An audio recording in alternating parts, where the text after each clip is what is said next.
L'invité café.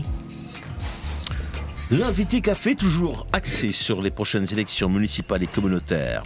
Nous recevons ce matin un des candidats à Matoury, Jean-Victor Castor du MDES, est notre invité ce matin. Bonjour Jean-Victor Castor. Bonjour. Vous êtes toujours candidat à Matoury, rien n'a changé.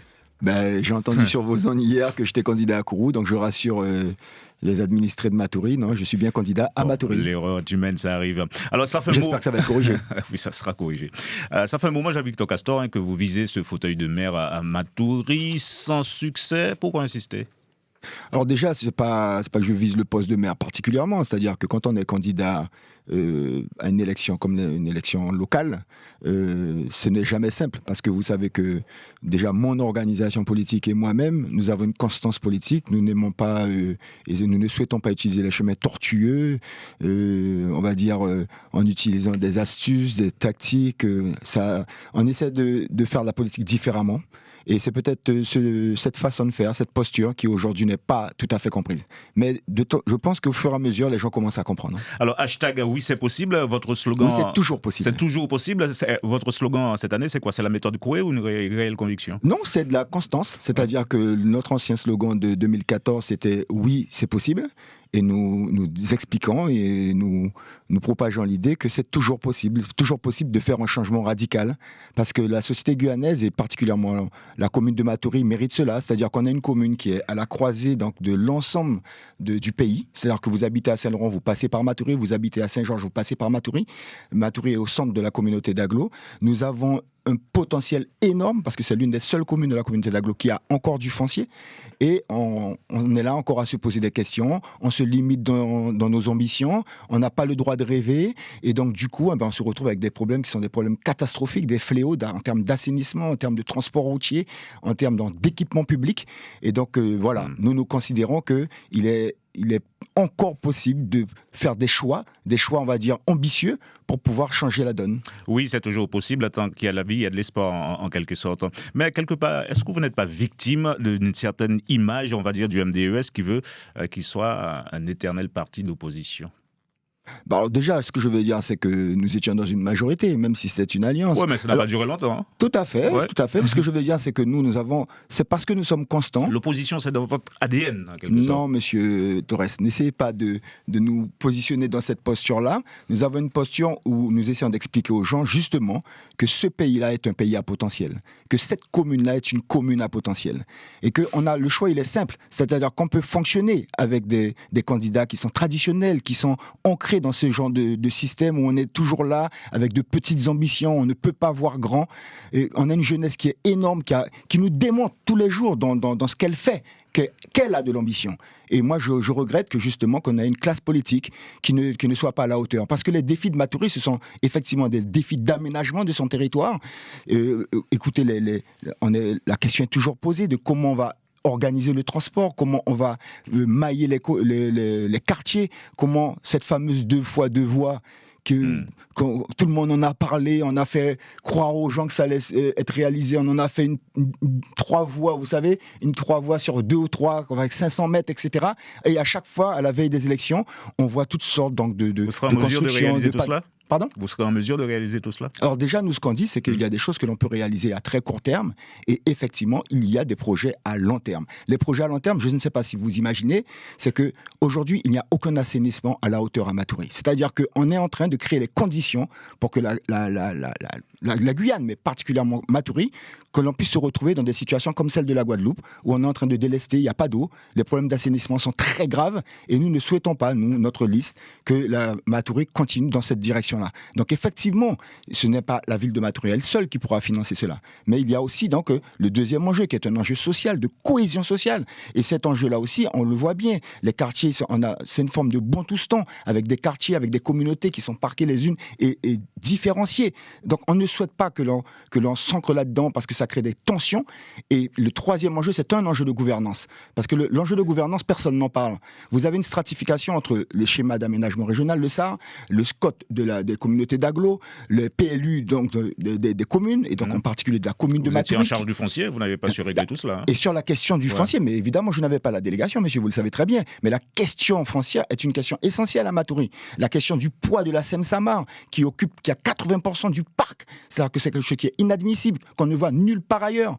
Nous avons été les seuls à nous battre à l'intérieur donc, de cette municipalité pour essayer de faire comprendre qu'on peut travailler avec la Seine-Saint-Marc, mais on ne peut pas laisser un organisme comme la Seine-Saint-Marc avoir un tel poids, parce que finalement, c'est la Seine-Saint-Marc qui dirige et qui mène la politique au niveau de la commune de Matoury. Alors justement, Jean-Victor Castor, ça fait beaucoup de choses. Vous l'avez dit, vous étiez dans une majorité, ça n'a pas tenu, mais quel a été votre apport, votre contribution du MDES pendant tout ce mandat? Est-ce qu'aujourd'hui, vous ne craignez pas que les Matouriens, justement, vous sanctionnent? De toute façon, il faut être très clair. Déjà, ce n'était pas une liste du MDES. Donc moi j'aime bien que les choses soient très claires, parce que vous répétez des choses qui sont totalement fausses. C'était une liste où il y avait Guyane Écologie Les Verts. Alors j'ai pas dit que c'était la liste, mais vous étiez... Laissez-moi terminer, monsieur Damon. Donc c'est important de dire les choses de façon très claire. Il y avait aussi Walwari avec nous, et c'était aussi une liste citoyenne. Donc ce que je veux dire, c'est que nous sommes dans une dynamique comme celle-là. Aujourd'hui, nous continuons à travailler avec Guyane Écologie, parce que Guyane Écologie nous avons toujours une bonne osmose, et je pense que c'est pas simplement dans l'air du temps. On ne peut pas non plus faire de l'urbanisation, faire de l'aménagement sans tenir compte de la transition écologique. Donc nous n'avons aucun problème, autant nous pouvons avoir des divergences avec Guyane Écologie par ailleurs, mais de ce point de vue-là, nous sommes totalement en phase sur l'organisation et donc la mise en place donc, de plans pour la transition écologique. Oui, mais ma question, Jean-Victor Castor, je la repose. Est-ce qu'aujourd'hui, les Matouriens, ce qu'ils voient, c'est que Jean-Victor Castor, qui était dans une majorité, qui était là et qui a disparu, est-ce que vous ne craignez pas Disparu, ça veut dire quoi? Vous étiez, je ne sais pas, c'est pour ça que je parlais de votre contribution dans tous les dossiers que vous évoquez à l'instant et que vous serez amené à porter demain si vous êtes élu. Est-ce que les Matouriens vous feront confiance dans la mesure où... je ne vais pas dire que vous avez disparu, parce que vous n'aimez pas les mots, mais vous voulez faire de la politique fiction. On verra bien ce qui va se passer le 15 et ce qui va se passer le 22. Moi, ce que je veux dire... Donc cela ne vous inquiète pas? Ça ne m'inquiète pas du tout, parce que nous avons toujours été très clairs, monsieur Damon. C'est-à-dire que s'il y a une liste qui a tenu bon et qui a toujours expliqué que si nous étions dans ce combat-là, c'était pour que l'on aille dans l'application d'un programme. Vous savez, moi je ne sais pas dire aux gens, voilà ce qu'on vous propose et qu'on ne le réalise pas. Si vous n'arrivez pas à réaliser une proposition, un projet que vous avez mis en place, vous devez dire aux gens pourquoi. Parce que les gens sont intelligents, les gens peuvent comprendre.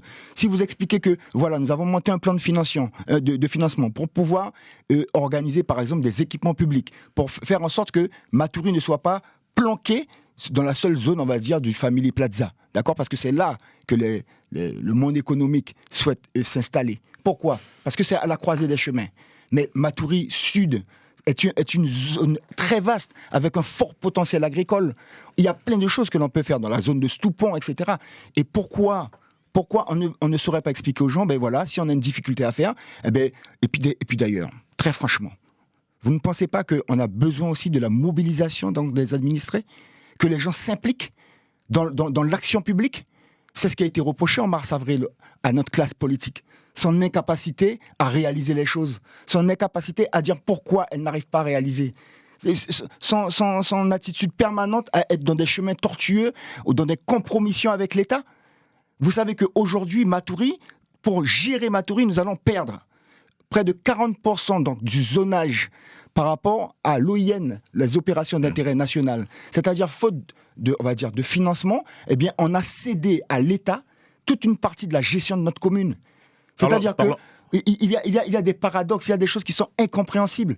Et moi, je pense que les électeurs et les administrés de Matoury, comme les habitants de Guyane, ont compris avec mars-avril qu'il faut passer à autre chose. On ne peut pas garder une classe politique qui se cantonne à un mode de fonctionnement où systématiquement, ils viennent pleurer, on n'arrive pas à faire, nous sommes désolés, ce n'est pas... Okay, on a compris, plus d'implication. Parlons un peu d'éducation, Jean-Victor Castor. Une future lycée à Copaya, c'est acté. Hein. Alors, si vous êtes élu, vous reviendrez sur la décision du lieu d'implantation de cet établissement? C'est une faute politique majeure.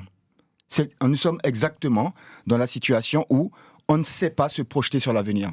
Nous ne sommes pas sur des grands projets.